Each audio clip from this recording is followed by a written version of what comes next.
کبھی سوچا ہے کہ اگر آج رات بس ایک دعا، صرف ایک ایسی دعا ہو جو سیدھی آسمانوں کو چیر کر عرش تک پہنچ جائے، ایک ایسی دعا جس پر اللہ تعالیٰ کہیں ہو جا؟ اگر ہم نے شب معراج کو بس ایک تاریخی واقعہ سمجھ کر گزار دیا نا، تو شاید زندگی کی سب سے بڑی رحمت سے محروم رہ جائیں گے۔ اصل سوال یہ نہیں کہ شب معراج کیا ہے، اصل سوال تو یہ ہے کہ اس رات اللہ نے ہمیں تحفے میں کیا دیا۔ آج کل کا انسان مسکراتا تو بہت ہے، لیکن روتا اکیلے میں ہے، چپکے سے۔ یہ وہ خاموش جدوجہد ہے جس سے نہ جانے کتنے ہی لوگ روز گزرتے ہیں۔ لیکن کیا ہو اگر ایک دعا، صرف ایک دعا سب کچھ بدل دے؟ ایک ایسی دعا جو ہر ٹوٹے ہوئے دل اور ہر پریشانی کا جواب بن جائے۔ جیسے کہ کسی کا کاروبار ہے جو ڈوب رہا ہے اور ساری امیدیں بھی ساتھ ہی ٹوٹ رہی ہیں۔ یا پھر کوئی رشتہ ہے جو ٹوٹ چکا ہے اور دل بکھر کر رہ گیا ہے۔ اور کوئی ایسا بھی ہے جو خاموشی سے ایک ایسی جنگ لڑ رہا ہے جس کا کسی کو ذرا بھی اندازہ نہیں۔ اور پھر جب رات کی تنہائی میں سجدہ ہوتا ہے نا، تو دل کے کسی کونے سے ایک آواز آتی ہے، یا اللہ میری دعا قبول کیوں نہیں ہو رہی؟ پھر اپنے سارے گناہ یاد آنے لگتے ہیں اور بس آنکھوں سے آنسوؤں کی لڑی لگ جاتی ہے۔ لیکن اس روحانی پکار کا، اس بے بسی کا جواب شب معراج میں چھپا ہوا ہے۔ یہ رات صرف ایک کہانی نہیں ہے، یہ خود ایک جواب ہے۔ یہ وہ رات تھی جب زمین اور عرش کے بیچ کا فاصلہ مٹا دیا گیا تھا۔ یہ وہ لمحہ تھا جب بندہ اپنے رب کے سب سے زیادہ قریب تھا۔ اس رات جو تحفہ ملا نا، وہ ہماری عام سمجھ سے کہیں زیادہ گہرا ہے۔ اس میں ایک بہت ہی خاص وعدہ چھپا ہوا ہے۔ اکثر لوگ تو یہی جانتے ہیں کہ اس رات نماز کا تحفہ ملا، اور ہاں یہ بالکل سچ ہے۔ لیکن اسی تحفے کے اندر ایک اور گہرا، ایک اور خوبصورت تحفہ چھپا ہوا تھا، اور وہ تھا بخشش کا وعدہ۔ حدیث کا مفہوم ہے کہ نبی صلی اللہ علیہ وسلم کی امت کے ہر اس شخص کے لیے بخشش کا وعدہ کیا گیا جس نے شرک نہ کیا ہو۔ سوچئے، یہ غیر مشروط معافی کا وعدہ ہے۔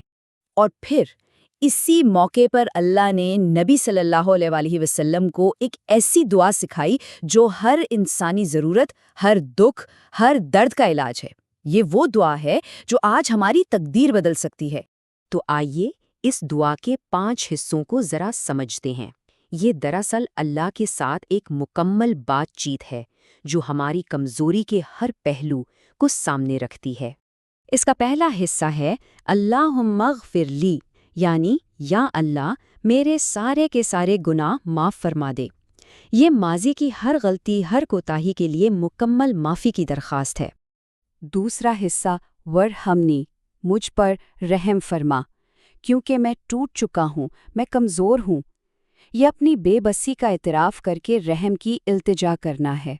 تیسرا حصہ ہے وحدنی، یعنی مجھے سیدھا راستہ دکھا دے، کیونکہ میں بھٹک گیا ہوں، میں کھو گیا ہوں۔ یہ زندگی کی الجھنوں میں اللہ سے رہنمائی مانگنا ہے۔ چوتھا حصہ وعافینی، مجھے ہر تکلیف سے، ہر درد سے شفا دے، چاہے وہ دل کا درد ہو یا جسم کا۔ یہ مکمل جامع شفا کی پکار ہے۔ اور پانچواں اور آخری حصہ ورزقنی، یعنی مجھے حلال روزی عطا فرما، ایسی روزی جو میرے نصیب میں سکون لے کر آئے۔ یہ صرف رزق نہیں بلکہ پاکیزہ اور پرسکون رزق کی دعا ہے۔ تو اب جب ہم اس دعا کی طاقت کو، اس کی گہرائی کو جان چکے ہیں، تو اب وقت ہے کہ اس علم کو عمل میں لایا جائے۔ یاد ہے شب معراج میں اللہ نے یہ نہیں پوچھا تھا کہ تم کتنے گناہگار ہو، بلکہ یہ کہا تھا کہ آؤ میرے قریب آؤ۔